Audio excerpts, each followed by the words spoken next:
can you give us all an exercise to do that would help us explore beliefs? Or can you give the audience an exercise to do which maybe they can follow along for, which will give them a little bit more, give them some experiential experience of what you're talking about? Yeah. I think we promised our audience a small story. Should I tell probably, the audience can also have fun sharing this with their family, and I think they might enjoy this one.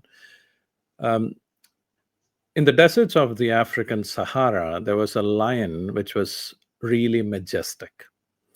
It had beautiful mane, it had powerful muscles, and when it roared, you could literally feel the ground beneath you shake.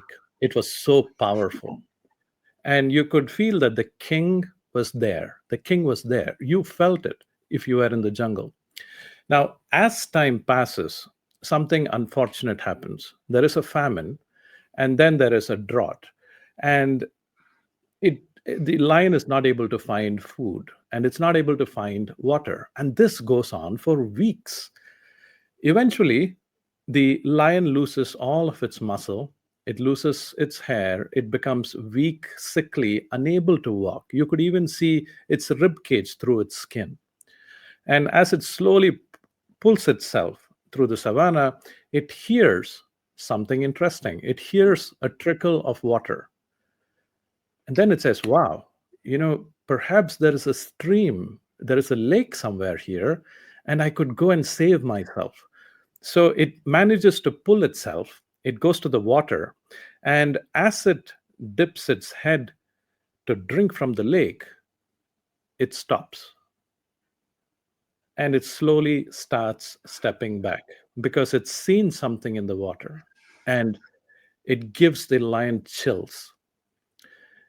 What happened was that the lion had seen the reflection of another lion in the water. And lions are extremely territorial animals. When there is a drought, if you go and try and take resources from another lion, it will fight you to the death. So this lion says, well, I'm not going to survive a fight here. So let me just go back. Let me try my best. Let me just go find food, do whatever it is. And it goes back. And days pass by. There is no food. There is no water. And it's on the brink of dying, right? So the lion says, well, I'm going to die anyway. So I might as well just go drink from that well. I will drink from the lake. And after that, okay, kill me if you want. So it goes to the lake. And as it begins to dip its head, it again sees the same reflection, the reflection of another lion. But it says, I'm going to do it anyway. And it dips its head in the water and it starts drinking. Nothing happens. So it really drinks all the water, and now it feels better. And then it realizes that the other lion that it was all the while looking at was its own reflection. Because the lion was so weak, it was so confused, it confused its own reflection for another lion. And I tell the story because there is a parallel between the lion and how we think. We are so distracted. We live in a highly, highly distracted community now. Attention spans are dropping all the while, and people want things quick, in seconds. And the marketing is getting so good. They literally know, using AI, how to distract you. We live in such a society now. And amidst all of this, it's very, very hard for people to stay focused, stay concentrated on what needs to be done to get where they want to get to. And when they are distracted, of course, there's all these limiting beliefs that start creeping in. Time goes by, and people convince themselves that a good life, as they want it, the best life they want in 5 years, is not possible. So I think this is where we need a moment of awareness, to step back and say, hey, I'm going to take some time and I'm going to look at my thinking system. I have a plan in mind. I have a vision in mind, and I want to achieve it in 1, 3, 5 years. And I want to understand, where am I at? Am I reaching there? What is stopping me? And take an inventory, change it, and then that will serve you. Now, coming back to this question, Michael, which you asked, which is, how does one identify negative beliefs? Yeah.